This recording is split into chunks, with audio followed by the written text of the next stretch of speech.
Buenos días, hermanos, Dios les bendiga, o buenas tardes, depende a qué hora ve usted este video. Qué bueno que podemos estar una vez más juntos desde mi hogar compartiendo este pasaje bíblico. Ahora recuerda que estamos estudiando en Hechos. Hoy nos toca trabajar en Hechos 2, 1 al 13. Gracias a Dios por las personas que me han dado su opinión, y la mayoría de ellas favorables, por cierto. Quizás las no favorables se las guardan, gracias por eso. Pero podemos interactuar a veces por FaceTime, a veces por WhatsApp o a veces personalmente. Pero gracias por sus palabras, siempre me animan sus palabras de que están viendo el video, de que lo están usando. Y esa es la idea, como siempre les digo. Aprovechen lo bueno, desechen lo malo. Lo bueno viene de Dios, lo malo viene de mí. Así que no se hagan mucho problema con eso. Todo lo que les sirva, úsenlo. Lo que no les sirva, ni lo miren. Ahí tienen el video, pueden repetirlo, pueden recomendarlo a otros. Si le puede dar ahí en la página de la iglesia Hope Chapel Presbyterian, si pueden darle un like, mejor. Eso nos da más punticos con ellos. Hoy vivimos de punticos, lamentablemente. Pero bueno, vamos adelante a continuar con esto. Gracias a Dios, la mayoría de los hermanos han estado bien de salud. Cristina y Frank nos dijeron que estaban bastante mejor ya después de haber pasado su proceso de enfermedad también. La hermana Carmen, también la esposa del hermano Mauro, está bastante mejor de su rodilla. Mi esposa, muchos supieron que esta semana pasó por la operación y ya está en la casa recuperándose. Gracias a Dios por todo esto. Dios es bueno, Dios es grande. Y Dios es soberano en todas las cosas. Reconocemos que Él es el dueño de todo, así que estamos en sus manos como siempre. Hoy tenemos que entrar y a trabajar en el segundo capítulo ya de Hechos. Miren, vamos avanzando. Ya estamos en el segundo capítulo. Estaremos estudiando los versos 1 al 13. Hechos 2, 1 al 13, que por supuesto es más que interesante esa lectura también. Así que vamos a estar orando y luego le haré la palabra y empezaremos con este tiempo de estudio. Espero que está un poquito largo también esta parte, pero quiero cubrirlo todo, no quiero dejar para nada para la semana que viene, así que aprovechemos el tiempo. Dice la palabra del Señor. Vamos a orar primero, darle gracias a Dios y entonces nos da la oportunidad de comenzar. Gracias, Padre, por la bendición de este medio que nos das para comunicarnos, y gracias porque estás usándolo de cualquier manera, Señor. Tú eres el dueño de tu palabra y tú has prometido que ya no vuelve vacía. Así que, Señor, nos disponemos a proclamar tu palabra y a que sea tu Espíritu Santo que la use en cada corazón, en cada mente, en cada situación donde está llegando. Úsala, Señor, de acuerdo a tu voluntad. Somos siervos inútiles mientras hacemos lo que tú nos has pedido que hagamos. Así que, Señor, nos ponemos en tus manos para que seas tú quien lo haga y que tú lleves adelante tu obra, Señor, como tú lo has prometido. Gracias porque no es nuestra carga, sino que tú nos has dado el privilegio de participar en eso, Señor. Bendice a cada hermano en su hogar. Mira a los que están enfermos, o aún gracias por aquellos que se han recuperado. Pero tú eres, Señor, el protector, el cuidador, la compañía de cada uno. Gracias por este tiempo. En Cristo Jesús lo pedimos, Señor. Amén y amén. Bien, vamos a estar leyendo en el libro de Hechos, capítulo 2, versos 1 al 13. Dice así la palabra del Señor. Cuando llegó el día de Pentecostés, estaban todos juntos en el mismo lugar. De repente vino del cielo un ruido como el de una violenta ráfaga de viento y llenó toda la casa donde estaban reunidos. Se les aparecieron entonces unas lenguas como de fuego, que se repartieron y se posaron sobre cada uno de ellos. Todos fueron llenos del Espíritu Santo y comenzaron a hablar en diferentes lenguas, según el Espíritu les concedía que expresarse. Estaban de visita en Jerusalén judíos piadosos procedentes de todas las regiones de la tierra. Al oír aquel bullicio, se agolparon y quedaron todos pasmados, porque cada uno les escuchaba hablar en su propio idioma. Desconcertados y maravillados decían, ¿no son galileos todos estos que están hablando? ¿Cómo es que cada uno de nosotros los oye hablar en su lengua materna? Partos, medas, elamitas, habitantes de Mesopotamia, de Judea y de Capadocia, del Ponto y de Asia, de Frigia y de Panfilia, de Egipto y de las regiones de Libia, cercanas a Cirene, visitantes allegados de Roma, judíos y prosélitos, cretenses y árabes, todos por igual, lo oímos proclamar en nuestra propia lengua las maravillas de Dios. Desconcertados y perplejos se preguntaban, ¿qué quiere decir esto? Otros se burlaban y decían, lo que pasa es que están borrachos.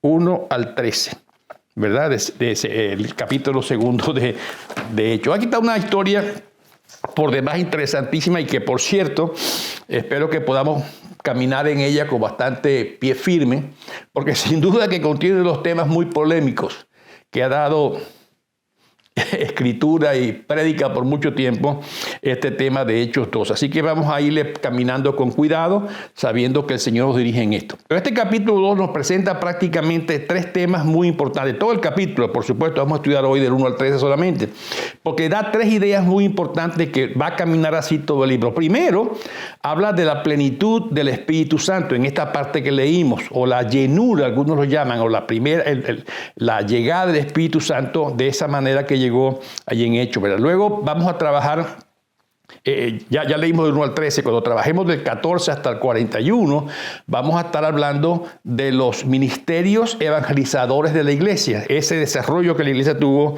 de evangelismo. Y luego, cuando hablemos de los versos 42 hasta el final de 47, estaremos hablando de esa vida de comunidad de los cristianos. Y vamos a ir caminando en cada uno de estos pasos. Repito, todo el capítulo 2 contiene estos 3 grandes temas que ya les acabo de nombrar. Pero como nos toca trabajar en la primera parte, esa promesa del Espíritu Santo cumplida, y se produce lo que ya hemos conocido como el día en Pentecostés. Se ha conocido con ese término por muchos días, ¿verdad? Recuerden que esa era una fiesta judía que llevaban también la fiesta de la cosecha. Y en primer lugar pasaba prácticamente 50 días después de la Pascua. Entonces más o menos se sobreentiende que había pasado ese tiempo después de la crucifixión, muerte y resurrección de nuestro Señor Jesucristo. Y en ese tiempo dice que había muchos peregrinos en ese lugar de Jerusalén, y en ese aparentemente se presentaban los judíos con dones, con ofrendas al templo, y eso viene desde Éxodo. Pueden anotarlo si lo quieren buscar luego con tiempo. Esa fiesta viene dada desde Éxodo 23, 14 en adelante. Ahí se describe lo que es esa fiesta de la cosecha.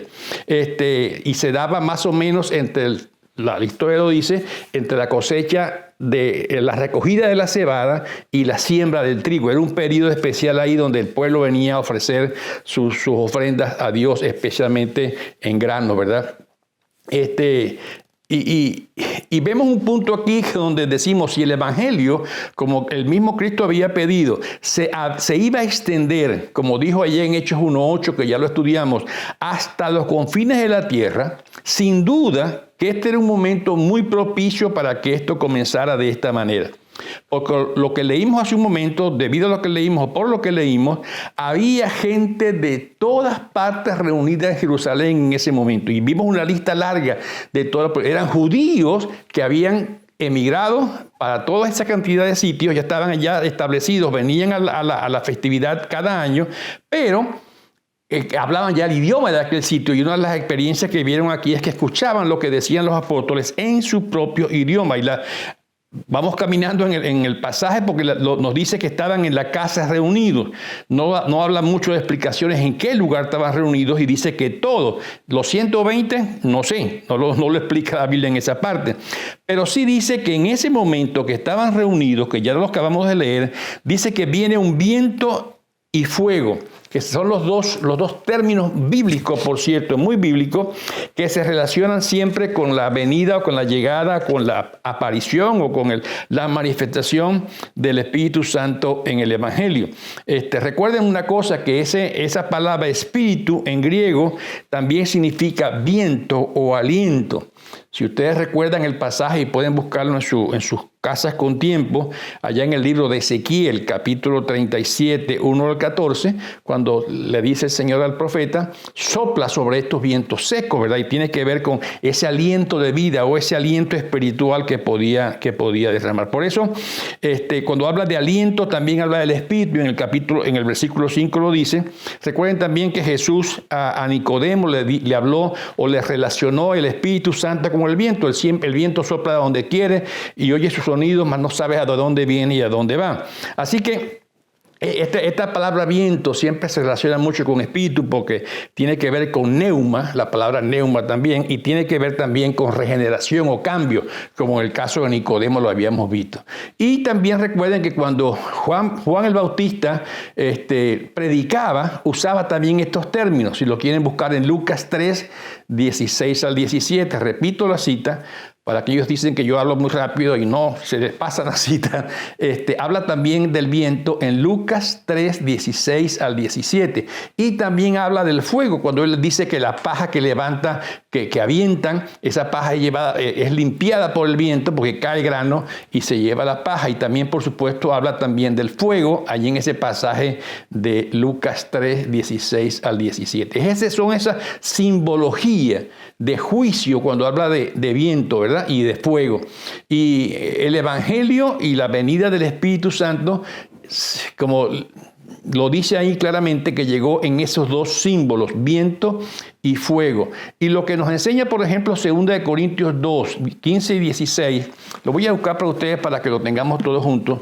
2 Corintios capítulo 2, versos 15 y 16, porque es un versículo interesante. 2 Corintios capítulo 2, versos 15 y 16. Lo leo para ustedes. Porque para Dios nosotros somos el aroma de Cristo entre los que se salvan y entre los que se pierden. Para estos somos olor de muerte que los lleva a la muerte. Para aquellos olor de vida que los lleva a la vida. ¿Y quién es competente para semejante tarea? El Evangelio, por supuesto, que tiene, por decir así, dos vertientes muy importantes. Vida para aquel que los recibe, pero juicio, por eso habla también del fuego como juicio, ¿verdad? Significa para algunos bendición al recibir la gracia de Dios, para otros juicios, y se va a ver mucho cuando estudiemos un poco más adelante en Hechos capítulo 5, cuando estudiemos el pasaje de Ananías y Zafira. Y ese fuego que tiene que ver con la presencia de Dios también en muchos lugares. Por eso hablo de simbología. Por ejemplo, cuando Dios se le apareció a Moisés en la zarza, era una zarza ardiente en fuego. Y recuerda también cuando el pueblo de Dios caminaba en el desierto de noche, era una columna de fuego que los guiaba, ¿verdad? O los alumbraba. Por eso en el versículo 3 habla de esas lenguas de fuego. Dice que se posaron sobre cada uno. Es importante mirar esto, que se posaron cada uno, porque bajo este nuevo pacto que ya Cristo había establecido y que los apóstoles estaban ahora desarrollando, el Espíritu de Dios mora, descansa, habita, ¿dónde? En cada creyente en Cristo. Ya el Espíritu Santo no es la persona que viene para eventos especiales. Ahora mora, habita, desciende sobre cada creyente en Cristo Jesús. Y esto es muy importante porque es un cambio radical. Ya no es un lugar, ya no es un sitio. Ahora el Espíritu Santo viene a morar, inclusive ya desde Jeremías 31, 33, lo viene narrando también la profecía. Repito la cita, Jeremías 31, 33. Por eso se da esta experiencia tan hermosa, donde ahora en adelante, en este pacto nuevo que Dios estaba estableciendo con el nuevo pueblo, que es la iglesia, era la presencia de Dios mismo a través de su Espíritu Santo en cada creyente. Y tiene estas dos experiencias, la llenura del Espíritu Santo y también esa manifestación que se da en ese momento, que es hablar en otras lenguas. Por cierto, quiero hacer un énfasis claro, que no son las mismas lenguas que se refieren en 1 Corintios capítulo 12 y capítulo 13 y capítulo 14. Repito, no son las mismas lenguas que se refiere allá en 1 Corintios capítulo 12, 13 y 14 y en otros lugares también, por cierto. ¿Por qué? Porque en aquel pasaje de Corintios habla de lenguas que no se entienden, alguien tiene que interpretarlas. Y vamos a hablar después del tema de las lenguas, por supuesto, ¿verdad? En este caso, las lenguas que los discípulos están hablando eran entendibles por todas las personas que estaban presentes en diferentes idiomas, entendibles claramente. Por eso lo dice en el versículo que ya leímos, el versículo 11. Dice, todos por igual los oímos proclamar en nuestra propia lengua las maravillas de Dios. No era algo que había que interpretar luego. Era algo que estaba sucediendo, que la gente estaba entendiéndole y que Dios tenía un propósito. Ahora recuerden, allá en 1 Corintios 14, que también se los recomendé ahora, 12, 13 y 14, aquellas lenguas estaban muy dirigidas o están muy dirigidas a las alabanzas, la alabanza y la honra a Dios, ¿verdad? Pero ahora en Hechos es muy apropiado que todos estaban oyendo el Evangelio y las maravillas de Dios, como ahí lo describe, en su propio idioma. Recuerden, Cristo les había dicho a sus discípulos en Hechos 1:8 y en otros lugares que el Espíritu Santo les capacitaría a ellos para ser testigos de Cristo. ¿Cuál es el punto aquí que quiero hacer? En este pasaje, esa maravilla o esa experiencia de hablar en lengua se da específicamente para dar testimonio de Cristo, para testificar de Cristo. Por eso dice, un poco más adelante, que ese mismo día más de 3,000 personas conocieron el Evangelio y se unieron a la iglesia de Jesucristo. Más de 3,000 personas. Los que oyeron, ya lo había dicho, eran devotos judíos de muchos otros lugares y había de todos lados. Y se asombraron de lo que estaban viendo. Por eso inclusive en el versículo 7 dicen, estos galileos, ¿verdad? Como ya dijimos en la en las clases anteriores, un poco despectivo el tema. Gente tan pueblerina, ¿cómo que habla tantos idiomas y le entendemos a cada uno en su idioma, ¿verdad? Pero así es Dios, recuerden. Dios no usa mis estereotipos, mis modelos. Dios usa lo que tiene en la mano y lo que quiere usar. Y recuerden que, como dicen muchas partes de la palabra, Dios usa lo bajo para avergonzar a lo alto o lo grande, ¿verdad? No usa quizás lo mejor. Dios usa los modelos que Él quiere usar y los usa para que su honra y su gloria sea conocida. Por eso, cuando suceden estas cosas, ahí en el verso 12 y 13, prácticamente hay dos reacciones. La primera reacción, varias de las personas que estaban oyendo estaban tocadas por lo que estaban viendo. Pero lamentablemente otros también los rechazaron, inclusive los acusaron de borrachos, se burlaban del milagro que estaban viendo. Y quizás más adelante, quizás no, con seguridad vamos a hablar de ese tema del rechazo. Todos recibimos rechazo. Recuerden, Cristo mismo lo recibió. Pero la Biblia enseña que Dios permite el rechazo. Que Dios hasta provoca a veces el rechazo para que podamos nosotros también entender. Vamos a ver la reacción que tuvo Pedro, porque Pedro enmarca todo esto dentro de un discurso grande para ese día. Ahora vemos esa importancia de este momento que podríamos llamarlo el día del Pentecostés, donde estamos viendo que es la clave para entender el resto del libro de los Hechos. Recuerden, dijimos al principio del estudio, más que el libro de los Hechos de los Apóstoles, este libro es conocido por los Hechos del Espíritu Santo. Porque es el Espíritu Santo ahora obrando a través de este grupo de hombres y mujeres llenos de su presencia, llenos de su poder, llenos de su confianza, que salen a un mundo totalmente opuesto a Cristo, totalmente opuesto al Evangelio. Salen a compartir un mensaje que no había prácticamente sido oído hasta ese momento. Algunos dicen que ese día nació la iglesia y podemos decir que hay mucho de verdad en esto, pero recuerden, Dios estaba obrando desde mucho antes. Pero la relación del Espíritu Santo con los miembros del cuerpo de Cristo en ese día se hizo más íntima, más personal, más completa. Yo quiero que lean conmigo en Juan, el Evangelio según San Juan, versículo 14, los versos 16 y 17. Juan 14, 16 y 17, para que veamos esta verdad reflejada aquí por el mismo Cristo, ¿verdad? Juan 14, 16 y 17. Ya estoy llegando. Dice así, voy a leer desde el 15. Si ustedes me aman, obedecerán mis mandamientos. 16. Y yo le pediré al Padre, y Él les dará otro consolador, para que los acompañe siempre. El Espíritu de verdad, a quien el mundo no puede aceptar porque no lo ve ni lo conoce, pero ustedes sí lo conocen porque vive en ustedes y estará en ustedes. porque vive con ustedes y estará en ustedes. Por eso estoy diciendo que a partir de este momento se da esa nueva relación especial entre el Espíritu Santo y el creyente. Vive en nosotros y está con nosotros. Ese consolador. Ya estaba Cristo saliendo de la imagen de ellos, por supuesto, y se establece ese nuevo modelo ahora de relación individual. Recuerden, Dios trataba antes mucho con el pueblo de Israel, pero ahora es la primera vez que la relación es personal con cada creyente. La relación de Dios conmigo es conmigo. Que mi relación luego se refleja al cuerpo, lo que llamamos el cuerpo de Cristo, la iglesia, sí es cierto. Pero la primera relación de Dios es conmigo como persona. Por eso el Espíritu Santo vive en mí y está conmigo. El cristiano o el cristianismo sabemos que es una relación de experiencia personal, no corporativa. Que esa experiencia personal se refleja luego en una relación corporativa, que es la iglesia, sí es cierto. Pero primero debe haber una conversión personal, individual, de cada uno de nosotros. Y el Pentecostés o el día de Pentecostés puso en relieve esta gran verdad.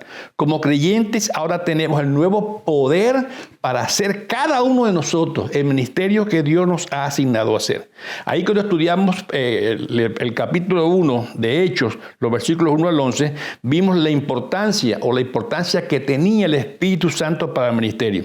Y Cristo también lo explicó mucho en Lucas 4, cuando también lo demostró en la tentación allá en el desierto. El Espíritu Santo en Pentecostés le dio a la iglesia ese nuevo poder para dar testimonio de la verdad de Cristo a todas las naciones. Como él mismo lo dijo en Hechos 1:8, hasta los confines de la tierra. El resto del libro de los Hechos viene a tratar, y en todo el Nuevo Testamento, sobre las formas diversas como el Espíritu Santo se movió a través de ellos, de cada cristiano, muchos de ellos individuales y muchas veces como iglesia también, porque el Espíritu Santo es quien nos capacita, nos da el poder o la energía o el empuje para hacer el ministerio que Dios nos ha encargado. Por eso dice la palabra que se mueve entre los cristianos y con la iglesia. Y allá en Romanos 8, que hace otra referencia del Espíritu Santo, nos dice que el Espíritu Santo nos da la victoria sobre el pecado, también nos da fuerza para aguantar el pecado, para resistirlo y hacer huir a Satanás, como dice la palabra, ¿verdad? Pero el gran énfasis siempre de la actitud del trabajo del Espíritu Santo es el testificar. El Espíritu Santo nos capacita para ser testigos con poder. Hechos 1:8, recibiréis poder cuando haya venido sobre vosotros el Espíritu Santo y me seréis testigos. El Espíritu Santo, su principal papel es dar testimonio de Cristo y lo hace a través de cada cristiano que abre su boca y testifica de él. Y el Pentecostés, ese día de Pentecostés prácticamente rompe con las barreras que se habían levantado allá en la Torre de Babel, donde se dividió la humanidad. Ahora forma esa nueva humanidad que es una sola bajo el Espíritu Santo. Invierte eso, lo que pasó en Babel, lo invierte ahora para hacer una unidad, ya no una separación, sino una unidad. Por eso, lo que sale de ese día para nosotros y para la iglesia es los énfasis. Ya no existe un lugar único de la adoración de Dios. Para la adoración de Dios. No hay que ir a ningún lugar. No existen lugares mágicos, no existen lugares especiales. Ahora somos nosotros, templo del Espíritu Santo, templo de Dios, donde cada uno puede adorar al Señor. Podemos ir otra vez, como he dicho antes, corporativamente a hacerlo a un lugar, pero no tenemos que ir a un lugar para hacer esa adoración a Dios. Tampoco hay un idioma único. Esto es importante en el día de Pentecostés. No se establece un idioma único para el Evangelio. Cada quien va a oír el Evangelio y va a predicar el Evangelio en su propio lenguaje. Por eso al decir que tampoco hay lugares sagrados o edificios sagrados para esto, se cambia, por decir, como ya lo dije, Edén y Babel se cambia, ya no para separarnos, pero para redimirnos y unirnos, y sus efectos negativos de estos dos grandes hechos, Edén con el pecado y Babel con la separación de las razas, se había dado, ¿verdad? Ahora cada cristiano puede tener una experiencia íntima con Dios. Ya no es a través de un sacerdote, es a través del Espíritu Santo. Las barreras con Dios se han eliminado y ahora entre nosotros también deben eliminarse. Ya no, por eso dice Pablo en muchas ocasiones, ya no hay griego, judío, hombre, mujer, libre o esclavo. No existen estas cosas. Ahora cada quien puede tener al Espíritu Santo en su vida y caminar y crecer y adorar a Dios personalmente. Repito, después también podemos hacerlo corporalmente. Ahora hablemos un poquito de esta señal, por decir así, de las lenguas. Parece que las lenguas en ese tiempo de Hechos era una señal muy frecuente con la venida del Espíritu Santo, cuando llegaba el Espíritu Santo en grupo, ¿verdad? Recuerden que era un proceso que estaba sucediendo en ese momento. Si ustedes leen en Hechos 10:46, repito la cita, Hechos 10:46, o el mismo Hechos 19:6, hay evidencia de esto. Pero en Hechos 2, recuerden, son distintas a las lenguas que ya dijimos que se hablaban o que se nombran en 1 Corintios 12, 13 y 14. Aquellas lenguas dije que no se entendían, había que interpretarlas, pero estas se entendían claramente en el idioma de cada quien. Son necesarias las lenguas para hablar del bautismo o la llegada del Espíritu Santo. Aquí se forma una gran discusión siempre, ¿verdad? Muchos le van a decir a usted que las lenguas dan evidencia de ser lleno del Espíritu Santo. Pero la verdad es que la mayoría de los que encontramos en la palabra que caminan en la llenura del Espíritu Santo no hablaban en lengua. Lo siento, pero así es la evidencia que hay en la Biblia. Y esto nos hace desistir de que las lenguas sean una señal necesaria para hablar de la llenura del Espíritu Santo. Más bien, lo que sí dice, y ya lo estudiamos en el libro de Efesios, capítulo 5, 18 al 20, y lo voy a leer para ustedes. En este momento, la llenura del Espíritu Santo, Efesios 5, 18, 19 y 20, se relaciona con otros énfasis, con otras manifestaciones, por llamarlo así, ¿verdad? Vayan conmigo a Efesios 5, capítulo 5, versos 18, 19 y 20. Dice así la palabra del Señor.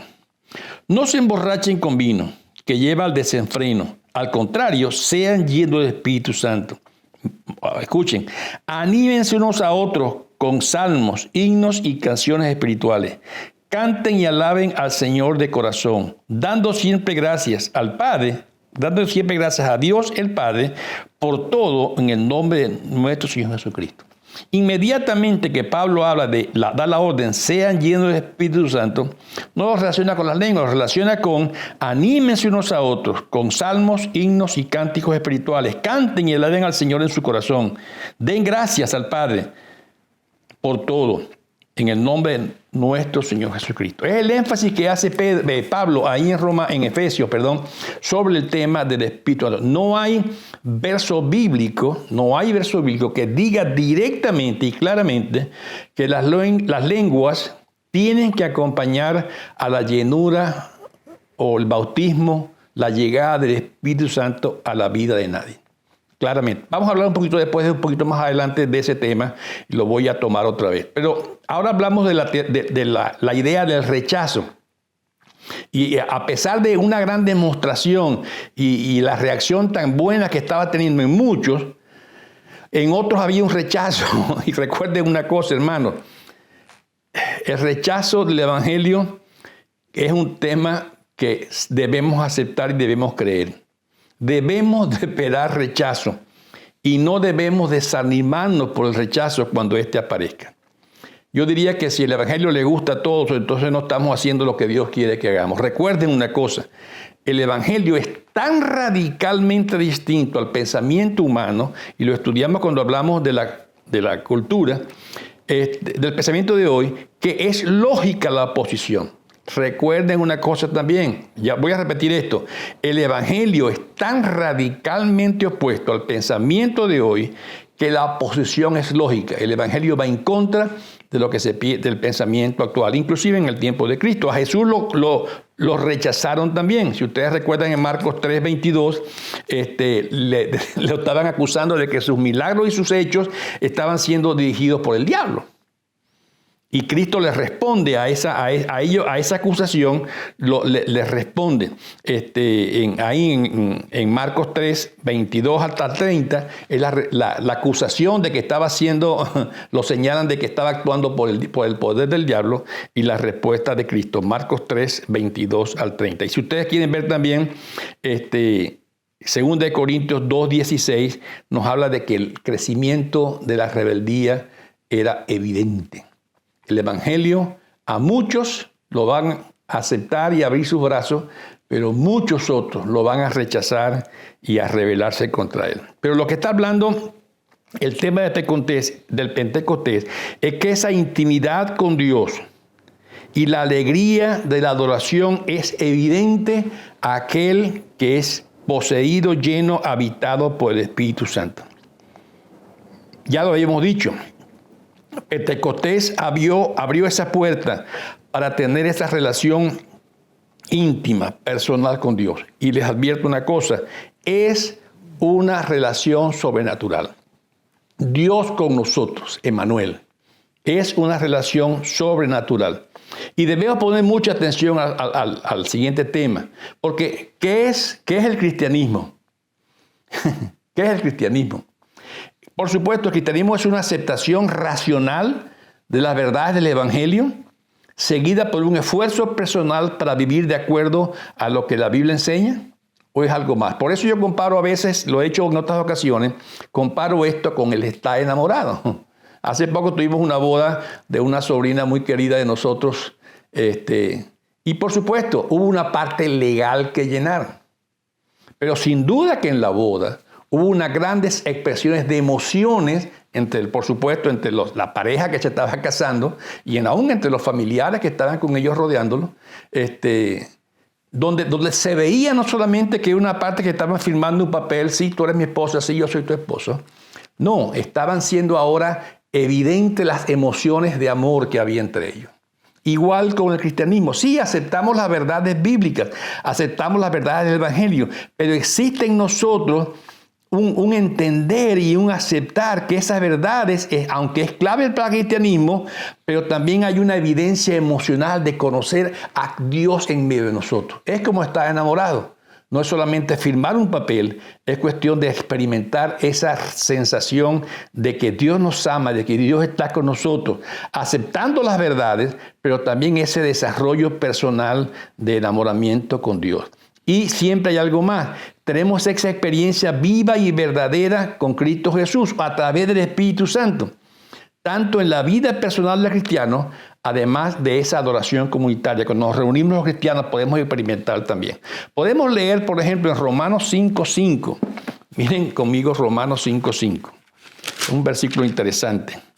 Romanos capítulo 5, verso 5. Dice así. Y esta esperanza no nos defrauda, porque Dios ha derramado su amor en nuestros corazones por el Espíritu Santo que nos ha dado. Dios ha derramado su amor en nuestros corazones por el Espíritu Santo. El Espíritu Santo es la prueba o la base de ese derramamiento del amor de Dios entre nosotros. Produce ese amor, gozo, alegría, felicidad. Se expresa a través de una alabanza sincera a Dios, por supuesto que lo hace, porque el Espíritu se goza en estas cosas. Hay expresiones de gozo, de cánticos, de emoción. Si ustedes pueden ver ahí en Efesios, que ya lo leímos 5, 18, 19 y 20, lo dice, lo expresa, esa alegría, esa alabanza, ese deseo, no solo con Dios, sino para con otros. Yo sé que nosotros, los de tradición reformada, siempre hemos hecho un énfasis especial en lo magistral de Dios y en la importancia de esa adoración de un Dios tan grande y un Dios trascendente. Pero a veces dejamos un poco afuera las emociones, y lo digo con toda claridad, ¿verdad? Por concentrarnos en esa grandeza de Dios. Pero esa grandeza de Dios debe producir en nosotros ese gozo. Otra vez, como lo estudiamos en las lecciones pasadas, el balance entre lo objetivo del cristianismo y lo subjetivo. Las verdades de Dios son muy objetivas. Pero ¿qué produce en nosotros esas verdades? Al darnos cuenta que hemos sido rescatados de la muerte a la vida, que fuimos rescatados de una perdición eterna y una dirección que caminábamos hacia el infierno directamente, fuimos rescatados por amor y por gracia. Eso es lo que produce en nosotros, en esas emociones. No decimos que confiamos en las emociones, confiamos en las verdades, pero es una reacción, por supuesto, lógica. Pero confiamos en esas disciplinas diarias de la vida cristiana, en ese caminar en santidad personal, en un conocimiento profundo de la Escritura. Las dos cosas son verdad.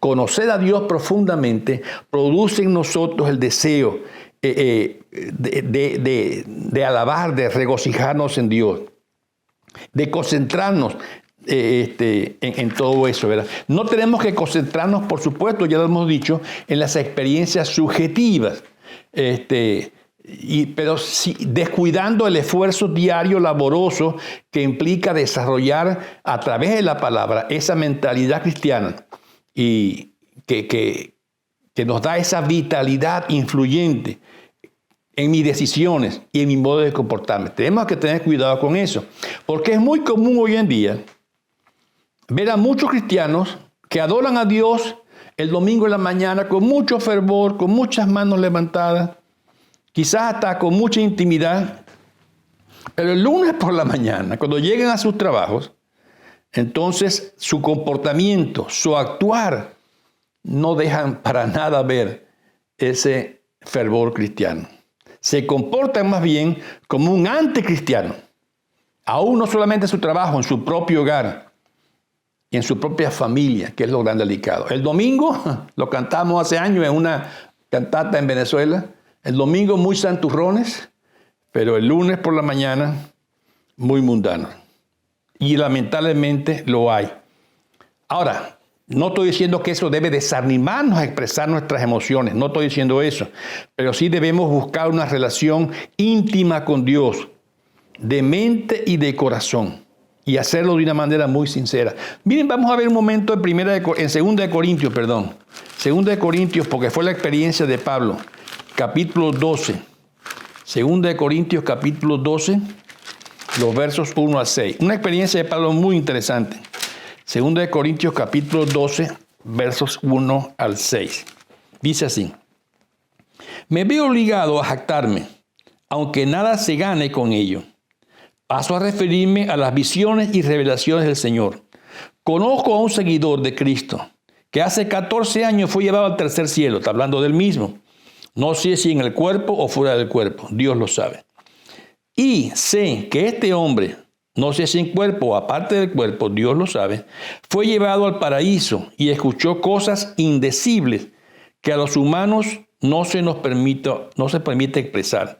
De tal modo, podría hacer alarde, pero de mí no haré alarde sino de mis debilidades.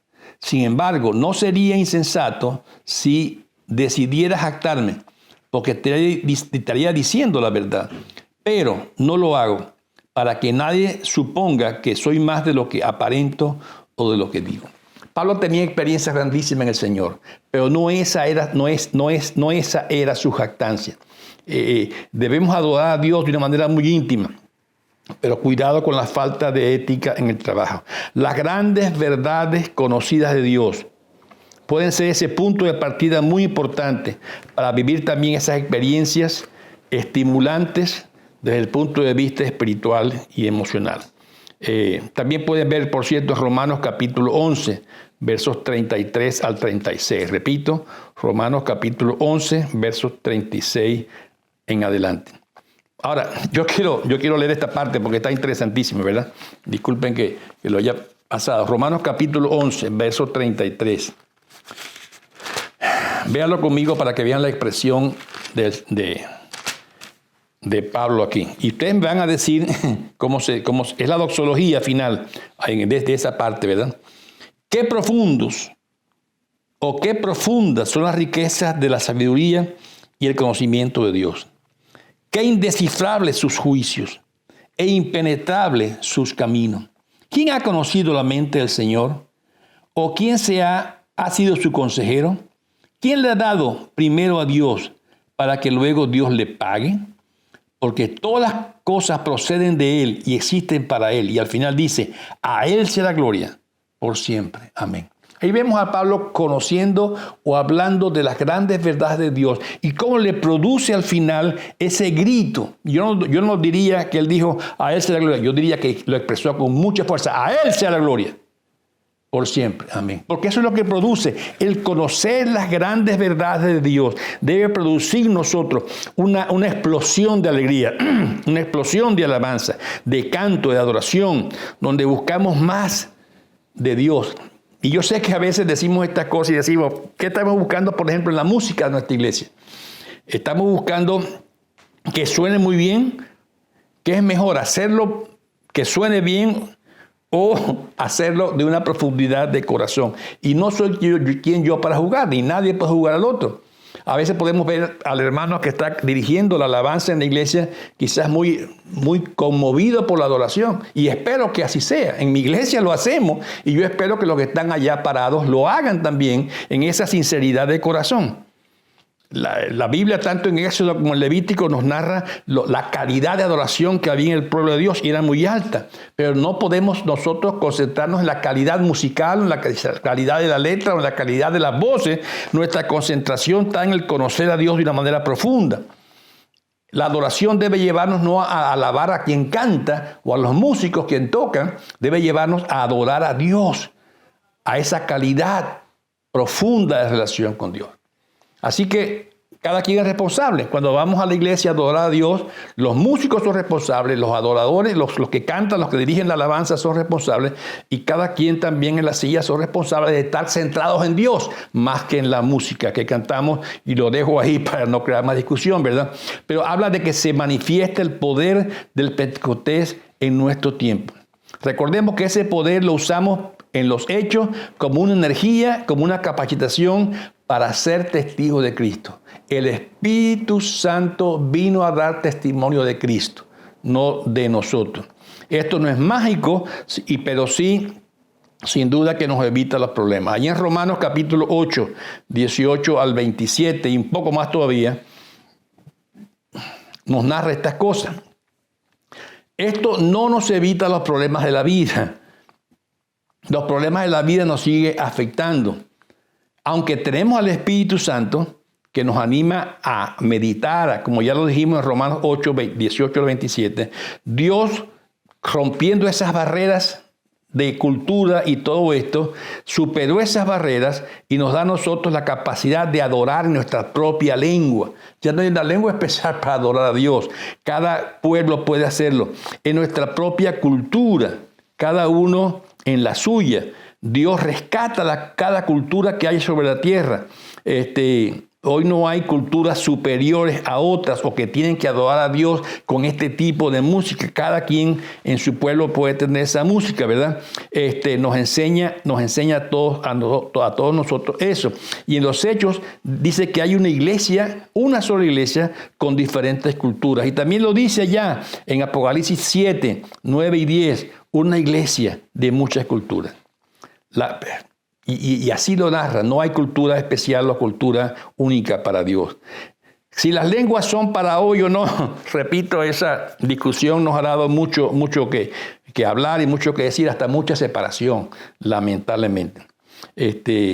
Cuando leemos los Hechos, las lenguas mayormente son la clave de la llenura del Espíritu Santo, pero ya lo dije, la Escritura no sugiere que fuera la señal inevitable de la plenitud o la llenura del Espíritu Santo. Entonces, ¿están vigentes las lenguas al día de hoy? Hay un pasaje, por cierto, en 1 Corintios 13, 8, 9 y 10. 1 Corintios 13, 8, 9 y 10. Que este pasaje lo va a usar mucha gente para decirle a ustedes, las lenguas cesaron ya con el fin de la era apostólica. Se completó el canon de la Biblia, de toda la Escritura, se completó toda esa parte de la lengua. Otros dirán lo contrario. Sí están vigentes y no es un discurso, no es una discusión fácil de terminar. Y lamentablemente esa idea del don de lenguas ha sido causa de muchas divisiones, como ya lo dije, por muchos años. Pero quiero decir unas palabras finales sobre ese tema. Muchos dirían, no, tienen que practicarlo. Recordemos, primero, Dios es quien da los dones. Dios es quien da los dones. No somos nosotros que buscamos nuestro propio don que yo deseo. Dios lo da. Si Dios lo da, dejémoslo a Él. Pero lo que sí nos dice la palabra, con toda seguridad, es que debemos buscar los mejores. Y en los mejores no está dentro del don de lengua, por cierto. Si ustedes están leyendo ahí en 1 Corintios 12, al final del capítulo 27 al 31, voy a pasar para allá porque es importante que lo leamos. 1 Corintios 12, 27.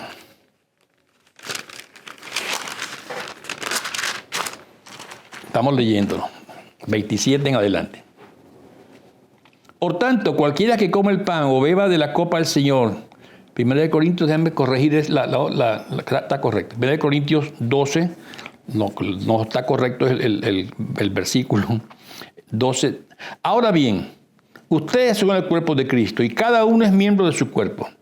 En la iglesia ha puesto en primer lugar apóstoles, en segundo lugar profetas, en tercer lugar maestros, luego los que hacen milagros, luego los que tienen dones para sanar enfermos, los que ayudan a otros, los que administran, los que hablan en diversas lenguas.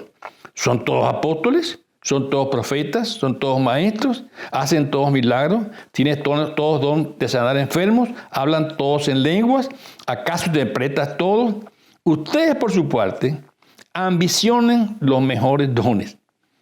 Y sigue diciendo, ahora les voy a mostrar un camino más excelente. Y comienza el capítulo 13 de Romanos, donde dice, ahora les voy a mostrar un camino más excelente, y habla el famoso pasaje del amor. Yo diría, aquí entre nosotros, sin que nadie más nos oiga, si en las iglesias hoy en día, si en la cristiandad hoy en día, buscáramos el mejor don, que es el don del amor, y buscáramos menos el don de lengua, quizás pudiéramos haber salido de muchos problemas antes. Porque es lo que nos presenta 1 Corintios 13. Ahora les presento un camino más excelente. Aunque hable lenguas humanas o angélicas, pero no tengo amor. Aunque haga esto y esto, pero no tengo amor. Aunque profetice y entienda los misterios y poseo todo conocimiento, si no tengo fe, amor, pero el amor me falta, no sé nada. Si reparto todo a los pobres, todo lo que poseo, y si entrego mi cuerpo para que se consuma la llama, pero no tengo amor, nada hago con eso. Tengamos cuidado, hermanos, en este tema. Sí, Dios da los dones y Dios los reparte como Él quiere. Es Él quien lo decide. Dios es soberano. Pero busquemos los dones más importantes, y entre ellos, dice Pablo claramente, yo les doy un camino más excelente, el camino del amor. Y repito, si buscáramos más el camino del amor y menos de la discusión, quizás hubiéramos salido hace tiempo ya de muchos problemas. Y les animo como Pablo a hacerlo. Que va a haber rechazo, lo va a haber. Jesús lo experimentó. Pero recordemos, Dios es soberano. La obra es de Dios, no es nuestra. Ya tenemos al Espíritu Santo que nos capacita para llevar adelante su obra y su poder. El Espíritu Santo fue puesto en nosotros no para nuestro orgullo, sino para ser testimonios de Dios. Y la mayor evidencia de que un cristiano tiene el Espíritu Santo en su vida es que testifica de Dios con poder. Que lo haga con miles, una multitud muy grande está bien, que lo haga con una sola persona está bien, pero testifica de Dios con poder.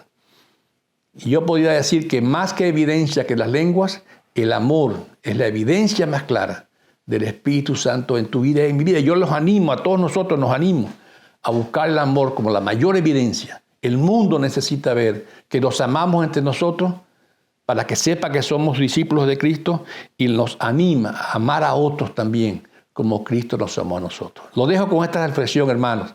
Que el Señor les dirija profundamente a través de esta meditación. Pueden repetirlo. Hay muchos versos ahí en la palabra que hablan de este tema. Dios es soberano. Dios da como Él quiere. Pero el camino excelente que muestra Pablo es el amor. Y si lo practicamos, estoy seguro que mucha gente va a llegar a Cristo. Más por mi amor que por mi crítica. No hay duda de eso. Dios les bendiga ricamente. Vamos a orar. Qué bueno, Padre, que podemos ver en tu palabra la verdad del amor, la verdad de lo que tú nos has enseñado. Padre, la gran verdad es que tú amaste de tal manera al mundo que diste a tu Hijo. La gran verdad, Señor, es que el mundo conocerá que somos tus discípulos porque nos amamos los unos a los otros. La gran verdad, Señor, es que un mundo está esperando el amor de los cristianos para poder creer en ti, Señor. Padre, enséñanos ese camino más excelente. Si tú nos quieres dar cualquier don, Señor, dánoslo. Estamos abiertos por tu Espíritu Santo, pero que busquemos el camino más excelente, el camino del amor. Gracias, Padre, por todo esto. Dirígenos en este estudio, que cada hermano pueda desarrollar mucho más de lo que aquí hemos compartido. Por tu Espíritu Santo lo pedimos, en el nombre de Cristo Jesús. Amén y amén. Dios le bendiga, hermanos, ricamente. Gracias por su tiempo. Saludos a su familia.